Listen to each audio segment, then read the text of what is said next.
What's going on, everybody? Hope y'all are having a good one. Appreciate everybody that got on the live last night. It was a very good show. Appreciate everybody coming in. And today we're going to talk about vehicles. And the vehicle we're going to talk about, no, it's not a Mopar. No, it doesn't have a Hemi.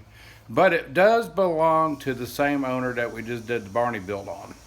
So at least he has one Dodge in his fleet. So anyway, I kind of briefly touched on what was going to be going on and stuff, and I mentioned the Astro minivan he's got. And like I said before, he was just driving it. It shut down on him, wouldn't start back up. He had it towed to a shop. Shop looks at it, says the fuel lines are corroded on it, and that the parts were not available anymore. So I talked with him, and one evening, matter of fact, when we were ordering parts for Barney, and I went online and I found all kind of parts for this van, all the way from replacing the fuel lines back with OEM stuff to retrofits. So the lines are out there. I think personally, I don't think they wanted to really mess with it or go the online route. But got the van in here yesterday. Had to charge the battery up, and because it's been sitting for 4 months, and got it turned over. I can hear the fuel pump going, but nothing's going out.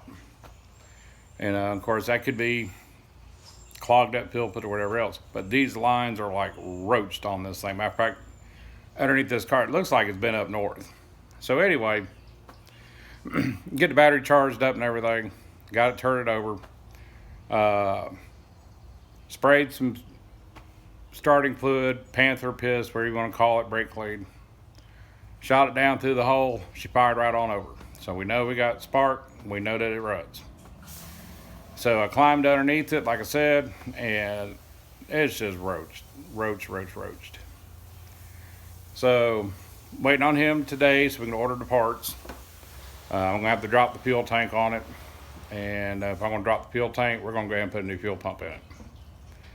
But anyway, of course, with his business, him and his wife, they do banners, awnings, custom signs, and stuff like that. So each of their vehicles have a different look. When he first purchased this van, it was white with black tinted windows. So we call it the FBI kidnap van. And well, they decided to go ahead and put one of the wraps on it. So I'm going to sit here and turn it around. So for the longest time, like I said, it was called the FBI kidnap van. And they put one of their funky wraps on it. Well, he changed the name of the van. The van is known now as Candy. Don't ask, that's what he named it. But it gets attention for him. People pull him over for business cards and everything else. So it works for him. So I told him, bring the van here. So he had it towed. Ethan and I brought it in the garage yesterday. Like I said, charged the battery up and everything. Today I've got it jacked up and on jack stands so I can move around a little better. So we're going to go underneath here and take a look at it, and I'll show you what I'm talking about. So anyway, we're underneath the van now, and as you can see, get the light over here.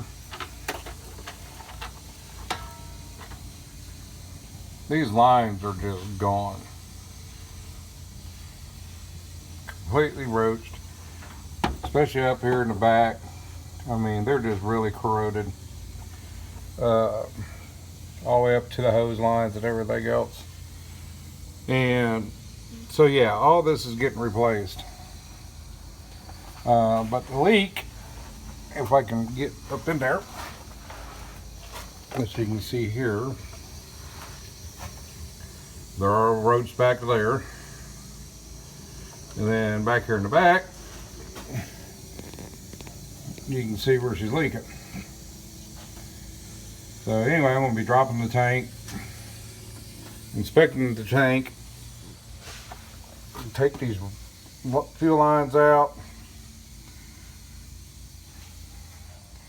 inspect everything else. Someone has already replaced a brake line underneath here that was partially rotted out. But I mean, there's a lot of rust going on with this thing. I mean, you look at the dry shaft, the rear end.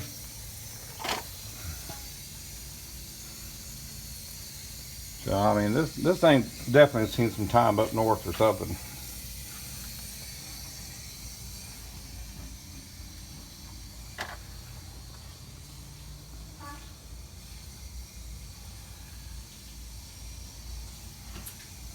But the main thing we're going to concentrate on now is those bad boys are right there. So anyway, so all of that's going to be coming out. And once we get the tank dropped, it does have a metal tank on it. So once I get the fuel pump out of the assembly out of it, I'm going to look inside of that. And if that's in bad shape, then that's getting replaced too. And but I mean, it needs to work.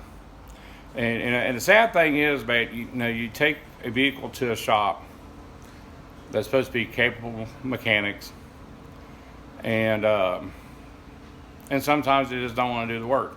I can understand it. I mean, it's their deal, and but at the end of the day, it's also your bread and butter.